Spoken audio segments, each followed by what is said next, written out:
আরে সামনে আমাদের বিয়ে। ফাইনালি রাকিব হোসেন 2-3 মাস পরে ভক্তদের সকল কোশ্চেনের অ্যান্সার দিলেন তার নতুন ভিডিওতে। 30 থেকে 33 lakhs. Wow. এবং যেখানে কিনা অন্যান্য সকল কন্টেন্ট ক্রিয়েটররা 30 থেকে 33 লক্ষ টাকা ইনকাম করছেন, সেখানে রাফসান্দা ছোট ভাইয়ের পেজটা এখন ডিমনিটাইজ হয়ে আছে, মানে তিনি 1 টাকাও ইনকাম করতে পারছেন না ফেসবুক থেকে। সো গাইস, সর্বপ্রথমে রাকিব হোসেন সম্পর্কে জানাচ্ছি। রাকিব আর অন্তরার বিয়ে হয়েছে অনেকদিন হলো, তাদের বিয়ের কোনো অনুষ্ঠান করা হয়নি এবং এটা নিয়ে তাদের নতুন ব্লগে কিছুটা আফসোস হতে দেখা গিয়েছে নুসরাত জাহান অন্তরাকে।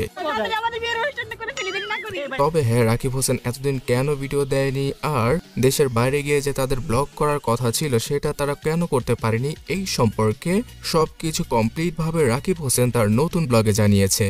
সো দেশের বাইরে যাওয়া নিয়ে রাকিব হোসেন বলেন যে তার পাসপোর্টের মেয়াদ শেষ হয়ে গিয়েছিল আর সেটা রিনিউ করতে এনআইডির প্রয়োজন ছিল, যেটা কিনা তার কাছে ছিল না। সো এই জন্যই দুবাই যেতে পারেননি রাকিব হোসেন আর তার টিম, বিকজ তারা দুবাই যাওয়ার সব প্ল্যানই গুছিয়ে নিয়েছিল। বাট যখন কিনা পাসপোর্ট জমা দেবে ভিসার জন্য, তখনই দেখা গেল রাকিব হোসেনের পাসপোর্টের মেয়াদ নেই। সো এই কারণেই গাইস, রাকিব হোসেনের ভিডিও দেশের বাইরে এখনও শ্যুট করা পসিবল হয়নি। ইনফ্যাক্ট তারা তো বিদেশি যেতে পারেনি এখনও অবধি।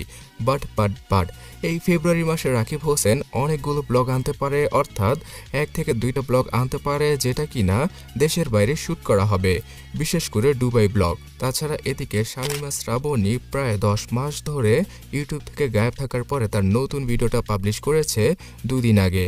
আর তার এই ললিপপ টাইটেলের ভিডিওটা খুব ভালোভাবে রেসপন্স করছে, মানে মানুষ তার ভিডিওটা অনেক বেশি লাইক করছে। এর কারণ হচ্ছে গিয়ে শামীমা শ্রাবণী সবসময় তার ভিডিওতে ফানি এলিমেন্টের মাধ্যমে একটা বড় শিক্ষামূলক কিছু আমাদেরকে দিয়ে থাকেন, আর তার স্টোরি টেলিংটা তো সবচেয়ে মারাত্মক লেভেলের এবং এই জন্যই অ্যানিমেশন ভিডিও তৈরি করে তিনি এতটা জনপ্রিয়। তো তার লাস্ট ভিডিওটা মানে ললিপপ ভিডিওটা আপনাদের কাছে কেমন লেগেছে অবশ্যই কমেন্টে জানাবেন।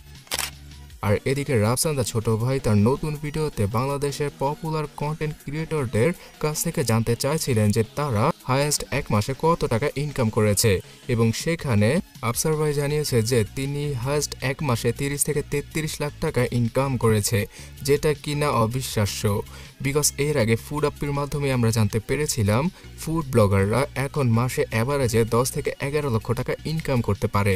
সো ডাক্তার ইঞ্জিনিয়ারের পাশাপাশি এখন কন্টেন্ট ক্রিয়েটররা ভালোই ইনকাম করছে। কিন্তু এই ভিডিওর সবচেয়ে ইন্টারেস্টিং পার্ট এটা ছিল যে রাফসান্দা ছোট ভাই আর নিয়ন ভাই তাদের ফেসবুক পেজে এখনও অবধি মনিটাইজেশনটা চালু হয়নি, মানে দাঁড়াচ্ছে গিয়ে ফেসবুক থেকে তাদের মনিটাইজেশনটাকে বন্ধ করে দেওয়া হয়েছিল বেশ কিছু কারণে।